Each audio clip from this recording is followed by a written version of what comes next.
So you were telling me you had some dreams last night. Is this going in there? Do you want to? I don't mind, yeah. Yeah, no, I don't You mind. did like 5 little Yeah, sections. no, I don't mind. Yeah, no, I had a dream about Kenneth Bianchi, the Hillside Strangler, who I met twice, and in Washington State Penitentiary. And it was quite a strange dream because he was back in time and he was young and he was with Angelo, who he killed 13 women with. And I was trying to find out how he did it. So I got him to come with me, and I got him to a vulnerable position, and then I kind of chained him up, and I yanked something out of his throat, which was like a snake, which I've seen before actually, after I spoke to him on the phone. And I put it under a cloche, and I questioned him about what it was. And he said that it came into him at a certain point in his life, and it made him feel sexual, because before he wasn't, and he was worried about being gay. And so this thing arrived in him and made him feel sexual, and it grew and grew in him, and next thing he was murdering. And it's quite interesting, I have encountered that before after he rang me, and I was working with Shemyaza, Angel Shemyaza. Somebody gave me a sigil, and it was Brian Barrett, the black magician, and he gave me a sigil to work with Shemyaza that J.C. Garrett had drawn himself. And so I was interacting with Shemyaza, and after Bianchi rang me on the phone, I started to feel like rats were crawling all over me and something was chopping up my body. So I called on my jinn, and it got flattened by whatever it was, and then I called on Shemyaza, and then it just kind of took everything away. And I found myself out on water, a bit like this, in a boat, and I was facing this snake-like being that was spitting at me, and it wouldn't show me what it was. So I'm always fascinated by these entities and what they are, and of course they shapeshift so they don't let us know, and beginning to think that all the entities in ET are actually advanced humans that have gone ahead and have become parasitical, and they feed off the rest of us, and do what they want. Some of them obviously are those that want blood, to drink blood and feed off the pain. That's why they push these young men into serial murder, etc. So yeah, it's interesting. I mean, do you often dream of Bianchi and Brady, maybe? No, not Brady at all. Now Brady was different. He was like a nest, so I felt that there was something there, but it left him, whereas Bianchi still holds it inside of him. And I think probably it was more in Hindley, and she brought that out in him, that yeah, because when you have the killing couples like Angelo and Ken and Myra and Ian, Hindley and Brady, there's always one that's the stronger. Yeah. And in the Hillside Stranglings, they all thought it was Buono, but actually it was Bianchi. He was the stronger. He was the one hosting the entity. Was, I think, with Hindley and Brady, it was Hindley hosting. Yeah. And it does go into the other person, but it doesn't really stay. And I noticed that Hindley was very strong in prison. She didn't crumble. Yeah. Brady crumbled, and Angelo crumbled, whereas Bianchi, when I met him, he bounced out of the main part of the prison like he was a movie star. Really? Yeah, it wasn't like he was a man locked up all alone in a cell. He was just so bouncy. And who was his partner? Angelo Buono. Was that a woman or? No, it was a man. Gay? I don't know if they were gay. He goes crazy if ever I say you're gay. But I think they probably were, but they were cousins as well, but adoptive cousins. But because Angelo was older and he was only 25, Angelo got the blame, and so he got really ignored, But somebody from ITN contacted me recently. They were going to do, a guy called David Newman, he was going to do a film about Bianchi. So, I don't know, there seems to be more of an interest now. Yeah. They might be doing one of those monster series about him. they have Dharma and they have Enkai, they might not. Well, those are very popular. I know a lot of people Yeah. that kind of obsessively watch those, binge watch them. What it would be interesting to do about the Hillside Stranglers, because they were really dark. They grabbed women off the street. They just saw women that they wanted, beautiful ones, and just grabbed them.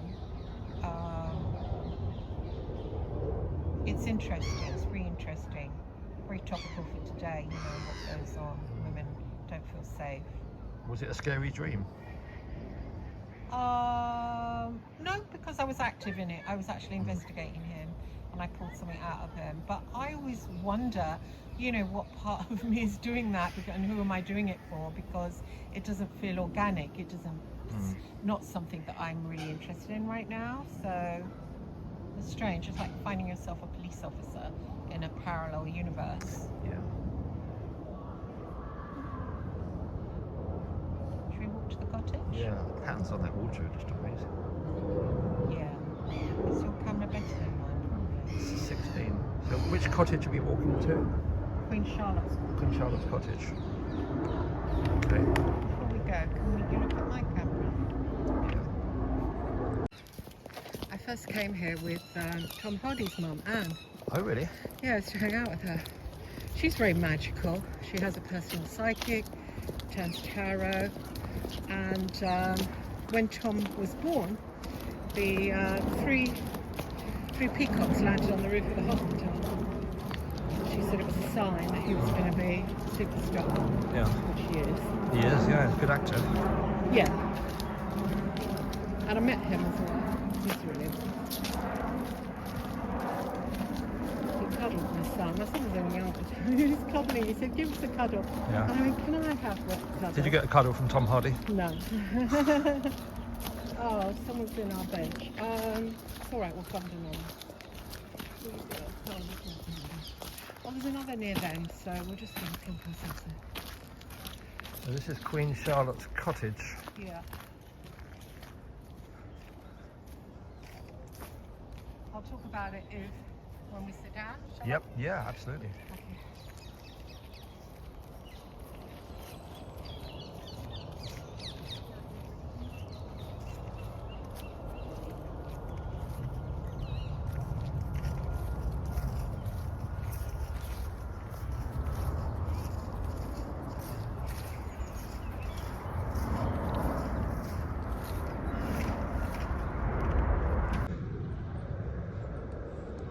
I'm in Kew Gardens with Christine Hart, sitting outside Queen Charlotte's Cottage.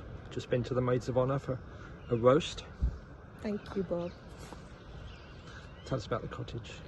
Well, the cottage, I first came here with Tom Hardy, the actor's mother, Anne. She brought me here, and she's a very mystical lady. She used to carry a dowsing rod and find out, you know, what mood I was in, and turn the tarot. And she told me that when Tom was born, there was peacocks a row on the top of the hospital, and it was a sign about his great fame.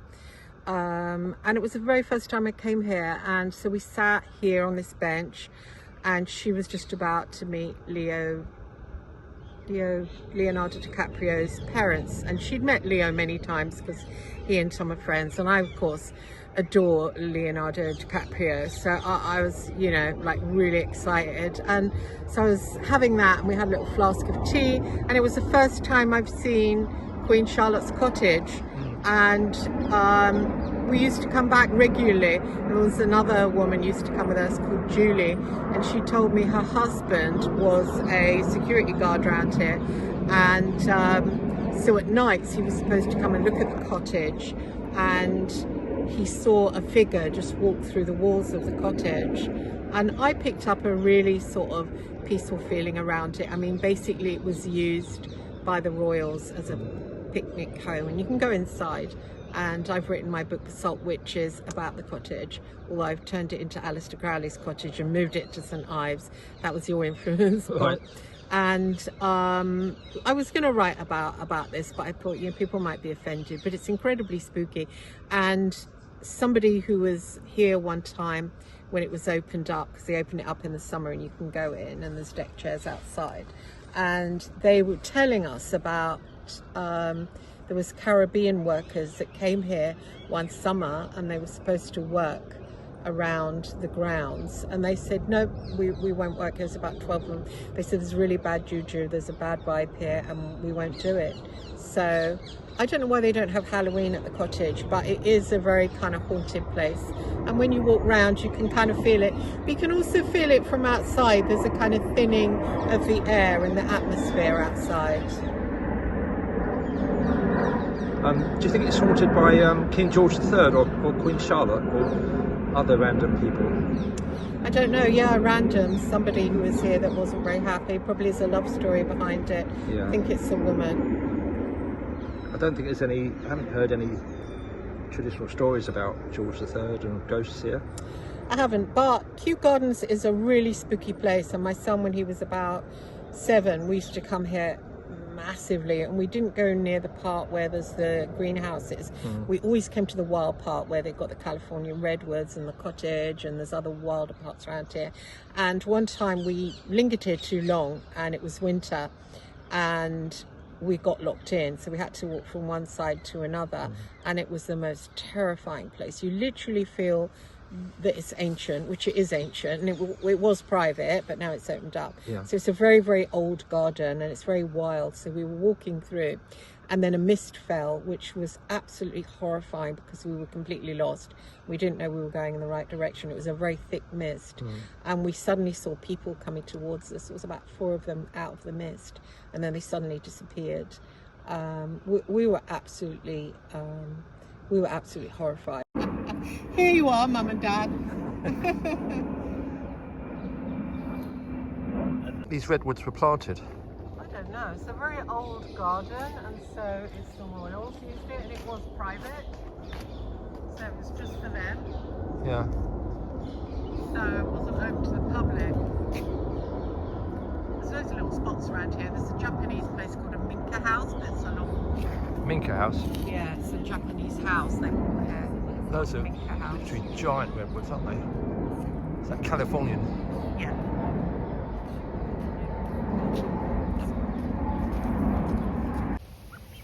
Bloody hell. I'm coming to you I've now. never seen it like that before.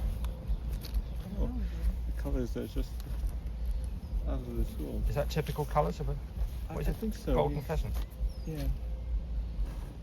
That's incredible. Your autumn colours as well. It's very autumn. I wonder if he will open his plume. Well, if you ask him nicely, Christine, he might do. Hey, Guy, open your pool.